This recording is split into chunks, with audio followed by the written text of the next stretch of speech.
Tipo 2 presenta la estructura legal de una nómina. La nómina se define de la siguiente manera: documento analítico de carácter contable que presenta cifras desglosadas de los ingresos y deducciones en efectivo de cada uno de los trabajadores de una organización por un periodo determinado. El artículo 83 de la Ley Federal de Trabajo establece un sinnúmero de formas para fijar el salario, pero la Constitución y la ley laboral establecen que los salarios deben cubrirse para los trabajadores quincenalmente, sea cual fuere el sistema de pagos. Se les recomienda a los ejecutivos el sistema tradicional de nómina, ya que este documento tiene muchos fines prácticos, como son el hecho de tener concentrado en un solo documento los ingresos y las deducciones individuales de su personal por cada periodo de elaboración.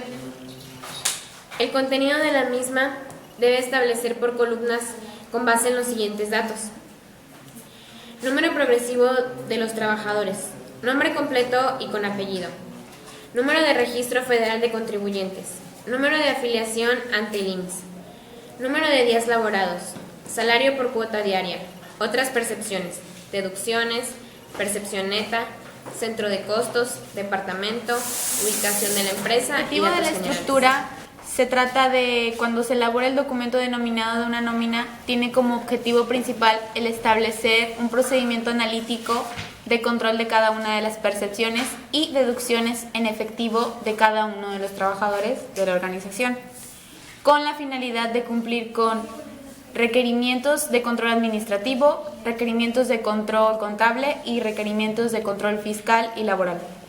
La importancia se trata ni nada más y nada menos que de la relevancia que tiene el documento denominado nómina.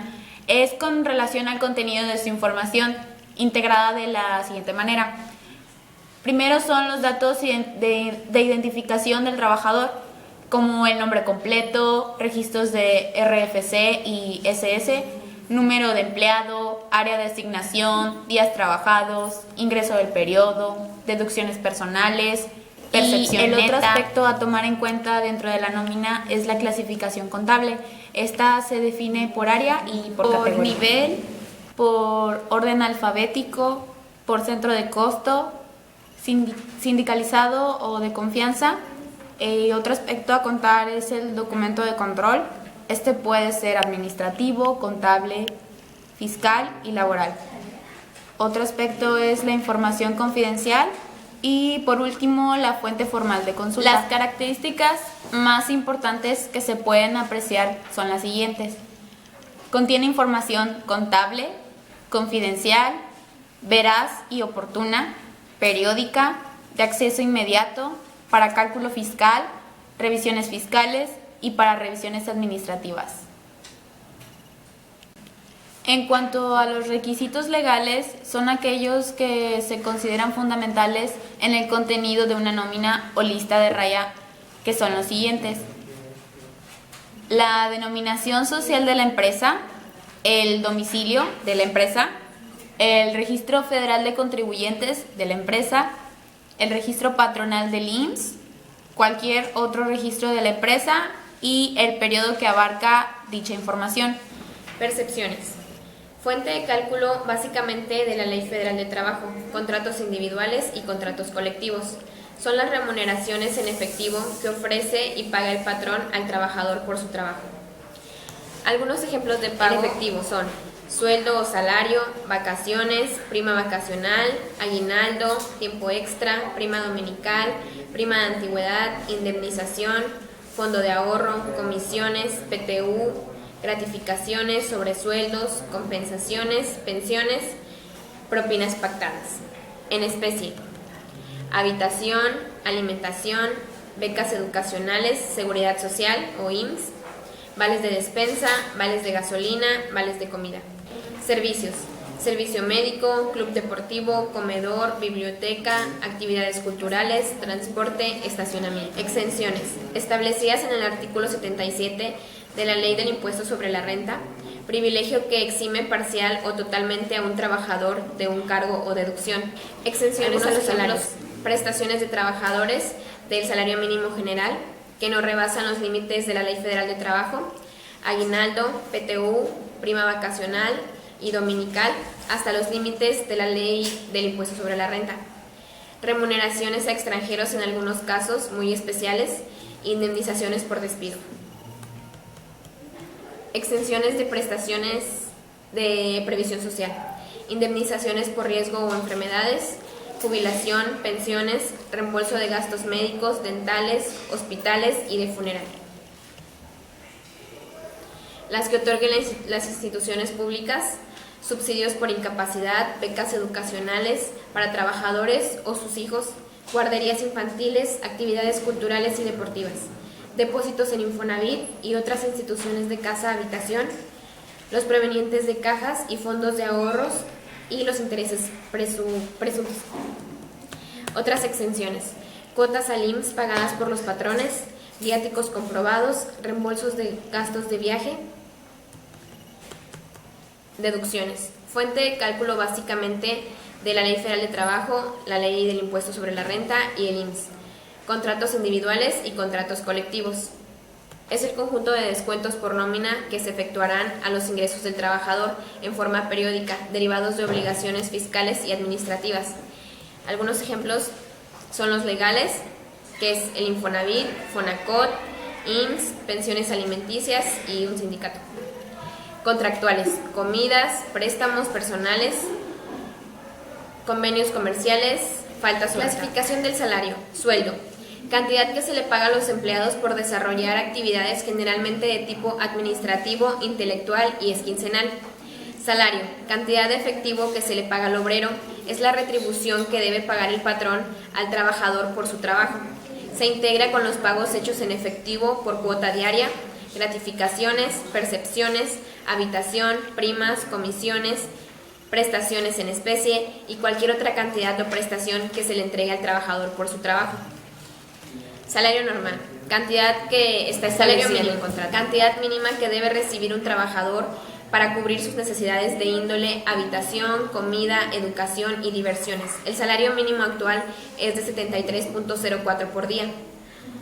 Salario real: aquel que se encuentra disminuido de la inflación creciente que tiene un país. Salario diario integrado: se toma en cuenta para el IMSS, Infonavit y la indemnización. Se integra con los pagos hechos en efectivo por cuota diaria y las gratificaciones, percepciones, alimentación, habitación, etc. Prestaciones: se considera como una prestación a la suma única o abono de cantidades o gratificaciones periódicas, también a la pensión que se abone durante bastante tiempo o con carácter vitálico. En el derecho del trabajo, bien se sabe, prestación es el acto mismo de realizar los servicios, de llevar a cabo las labores.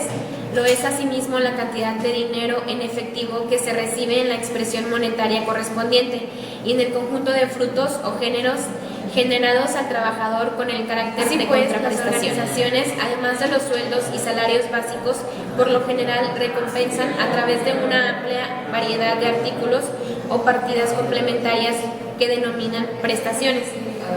Una lista tentativa de algunas de las prestaciones que las empresas proporcionan a sus empleados: se cuentan los seguros de vida contratados a nivel de grupo, seguros contra accidentes, seguros médicos paralelos al seguro social, servicios dentales, planes para la adquisición de acciones, planes para el impulso a las actividades deportivas, prestaciones especiales para los periodos de vacaciones, prestaciones por nacimiento de un hijo, matrimonio, muerte de un pariente próximo y otros acontecimientos sociales. Servicios de alimentos en un establecimiento de la empresa, ayudas para la preparación académica de los empleados o sus hijos y guarderías para los niños pequeños de los empleados. Esta lista es solo parcial. Prácticamente toda organización de mediana o gran tamaño puede incluir varias prestaciones adicionales. Las prestaciones se conceden solo por el hecho de pertenecer a la organización. Objetivos: ayudar a los empleados a satisfacer algunas de las contingencias en la vida, contribuir a satisfacer las obligaciones sociales de los empleadores, ayudar a atraer y retener empleados, satisfacer los programas mínimos de bienestar prescritos por la ley, valorar el cumplimiento de los objetivos de las prestaciones. Es importante garantizar la seguridad social para cada trabajador que se encuentra sujeto a las contingencias que se pueden presentar en un contexto económico-social. La aportación de los empleadores contribuye a la integración de los empleados a un núcleo social, a la vez de que representa la contribución económica y una especie de resultado que da una unión de las fuerzas productivas para garantizar la seguridad y protección a las clases trabajadoras. También se dará cumplimiento a las disposiciones en materia laboral y cuyos principios se consagran en el artículo 123 de nuestra Carta Magna. Una planta productiva o un centro de prestación de servicios y o comercio le permite el no tener una elevada rotación de trabajadores que generarían un incremento en los costos y gastos y en consecuencia se generarían un desequilibrio económico en una entidad dada. A su vez, está comprobado que un trabajador que se encuentre a gusto en sus labores genera una mayor producción y o una mejor calidad en los servicios. Para el caso de comercio, trataría de elevar las ventas como contraprestación al buen plan de prestaciones. Con respecto a la estancia del trabajador, a mayores prestaciones, menor deserción. Existe un principio fundamental que es el derecho a la vida y a la seguridad. El artículo 123 de la Ley Suprema Constitución observa dichos principios que a su vez da cumplimiento a los mínimos necesarios de bienestar, vacaciones, prima vacacional, aguinaldo y seguridad social. Compensaciones, mecanismo de pago.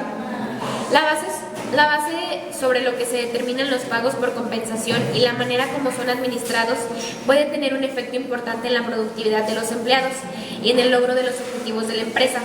Aunque el valor del puesto y el desempeño de una persona en el trabajo son factores importantes para determinar el puesto de un empleado, este puede ser afectado también por otros factores como las condiciones del mercado laboral, los niveles de sueldo del área, el costo de la vida, la capacidad de pago del patrón y la negociación colectiva. Se pueden elaborar las estructuras de sueldo con base en el valor relativo con los puestos dentro de las empresas usando sistemas de evaluación. Los datos que se obtienen a través de estos sistemas proporcionan la base para establecer clases de sueldos, en las que se pueden agrupar a los puestos según su valor relativo. Entonces pueden elaborarse escalas de sueldos para cada clase que permitan reconocer las diferencias de desempeño y o antigüedad entre los empleados de estos puestos. Asimismo, dentro de los sistemas de personal debemos comprender y analizar el proceso de elaboración de nóminas y de pagos extraordinarios, considerando los preceptos legales aplicables, siguiendo los lineamientos generales de elaboración en los diferentes sistemas como son manuales, registro directo y por computadora, cálculo de pagos extras al personal, la importancia de la seguridad social para los trabajadores, la organización y el país. Para ello se deberá formular las inscripciones tanto de patrones como de trabajadores en los distintos regímenes del IMSS, los avisos de movimientos en cuanto a su suscripción al ISSSTE y FOBISSSTE y la liquidación